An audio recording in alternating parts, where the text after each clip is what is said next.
नमस्कार दर्शकों, स्वागत आपका एक बार फिर से एससी न्यूज़ जम्मू कश्मीर में।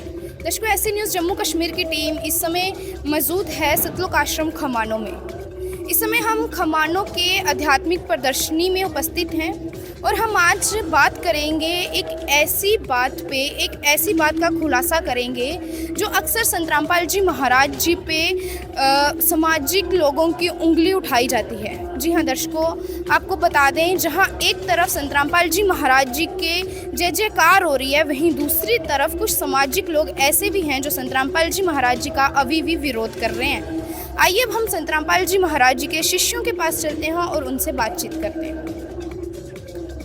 नमस्कार मैम। सत साहेब। क्या नाम है आपका? सुरभि दासी। कहाँ से आए हो? जम्मू कश्मीर से। मैम, जैसे कि देखा जाए आज का जी की जय जयकार हो रही है, उसी के साथ अगर दूसरी साइड देखा जाए तो बहुत सारा विरोध भी हो रहा है। बहुत सारे लोग ऐसे कह रहे हैं कि ये तो एक हिंदू विरोधी संत है, ये फ्रॉड गुरु है। उसके बारे में आप क्या कहना चाहोगे अपने गुरु जी के बारे में? देखिए, मैं ये एक कोट से स्टार्ट करना चाहूँगी। जैसे एक कोट है कि डोंट जज a book by its cover. अब उसी तरह से कोई भी व्यक्ति अगर कोई महान काम करने जा रहा है तो वहाँ पे लोगों के दो एस्पेक्ट्स आ जाते हैं। एक, कुछ लोग जो हैं वो पॉजिटिव होते हैं और कुछ लोग उस चीज़ को थोड़ा नेगेटिविटी वाली साइड लेकर जा रहे होते हैं। जैसे कबीर साहिब की एक वाणी है कि बुरा जो देखन मैं चला, बुरा ना मिलिया कोई, जो मन खोजा अपना, मुझसे बुरा ना कोई। मतलब कि परमात्मा कहते हैं कि बुराई जो होती है वो हमारे मन में होती है, हमारे अंदर से ही बुराई स्टार्ट होती है और वो बुराई हमें फिर दूसरों में भी नज़र आने लगती है।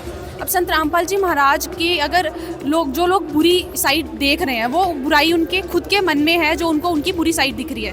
बट एक्चुअल में अगर संत रामपाल जी महाराज के बारे में कि वो कौन है और वो क्या हस्ती हैं, उनके बारे में अगर जानना हो तो उन लोगों से जानिए। अभी जैसे कि आपको पता है कि अभी पीछे काफ़ी बारिशें हुई थी और काफ़ी जगह पे फ्लड्स आए थे और वहाँ पे संत रामपाल जी महाराज ने उन जो फ्लड में जो ग्रस्त लोग थे, उन लोगों को संत रामपाल जी महाराज की वहाँ पे टीम गई थी और सारे जो बाढ़ग्रस्त लोग थे उन सबको उस टाइम पे मतलब सरकार ने भी, इवन सरकार जो है वो अब कुछ नहीं कर पा रही थी, संत रामपाल जी महाराज ने उन लोगों को वहाँ से बचाया था।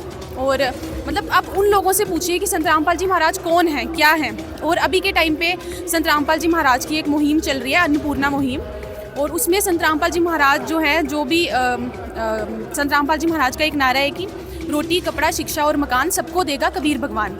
मतलब कि अन्नपूर्णा मुहिम के अंदर जो संत रामपाल जी महाराज की हमारे आश्रम की जो टीम है, वो जो भी गरीब लोग हैं उनको रोटी कपड़ा शिक्षा मकान ये सारी जो सुविधाएं हैं वो प्रोवाइड कर रहे हैं। अब उन लोगों से पूछिए जाकर कि संत रामपाल जी महाराज क्या हस्ती हैं। अब जो लोग नेगेटिविटी देख रहे हैं वो नेगेटिविटी उनके खुद के अंदर में होती है, तभी उनको दूसरों में नेगेटिविटी नज़र आ रही होती है। बट एक्चुअल में संत रामपाल जी महाराज की पॉजिटिव साइड्स तो आप उन्हीं लोगों से पूछ सकते हैं जिन्होंने वो चीज़ें फेस करी हैं, जिन्होंने वो चीज़ें देखी हैं। इसी के साथ मैम हम आपसे पूछना चाहेंगे कि अगर देखा जाए तो संत रामपाल जी महाराज जी के शिष्य घर घर जाके पुस्तक दे रहे हैं, तो उस पर भी बहुत विरोध चल रहा है, पुस्तकों पे भी।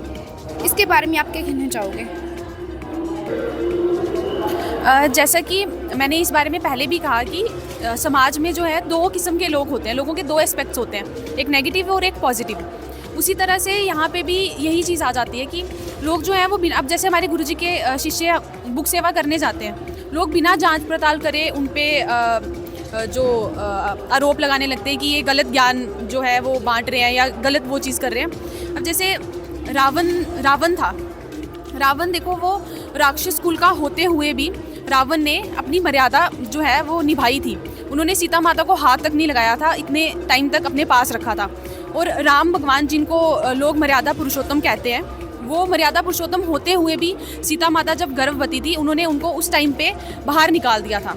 ये चीज़ मैं नहीं कह रही हूँ, ये चीज़ हमारे शास्त्र कहते हैं। तो अब इस चीज़ में अब हम यहाँ पे वहाँ पे तो फिर हम राम जी को भी गलत बोल देंगे, या अभी कहीं रावण के बारे में भी लोगों के दो एस्पेक्ट्स हैं। अब कुछ लोग हैं जो रावण को बहुत गलत कहते हैं और यहीं पे कुछ लोग ऐसे भी हैं जो रावण को कहते हैं कि उसने सीता माता को हाथ नहीं लगाया, उसने अपनी मर्यादा का पूरा पालन किया था।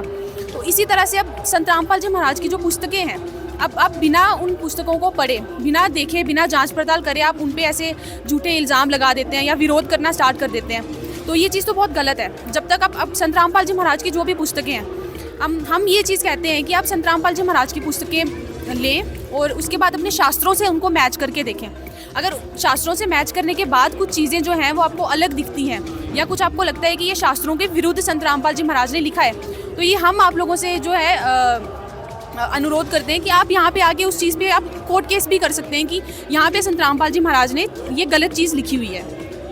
मैम, आप अपनी तरफ से क्या कहना चाहोगे? जो अनुयायी संत रामपाल जी महाराज को गलत कहते हैं, आप उनको क्या कहना चाहोगे?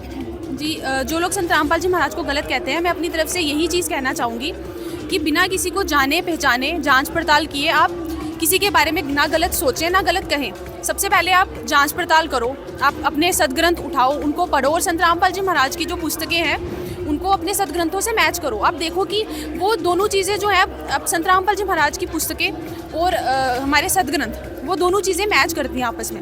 अब जो समाज में लोग अभी धारणाएँ चला के चले हुए हैं, हमारे सदग्रंथ और हमारे जो समाज के लोगों की धारणाएं हैं, ये दोनों आपस में कॉन्ट्राडिक्ट कर जाती हैं। जबकि संत रामपाल जी महाराज की पुस्तकें और हमारी जो सदग्रंथ है, ये दोनों आपस में बहुत मेल खाते हैं कि संत रामपाल जी महाराज जो चीज़ें बताते हैं वो हमारे सदग्रंथों में भी बताई गई हैं। तो मैं यही चीज़ कहना चाहूँगी कि संत रामपाल जी महाराज की पुस्तकें पढ़ो, अपने सदग्रंथों से मिलाओ, उसके बाद कोई टिप्पणी करो।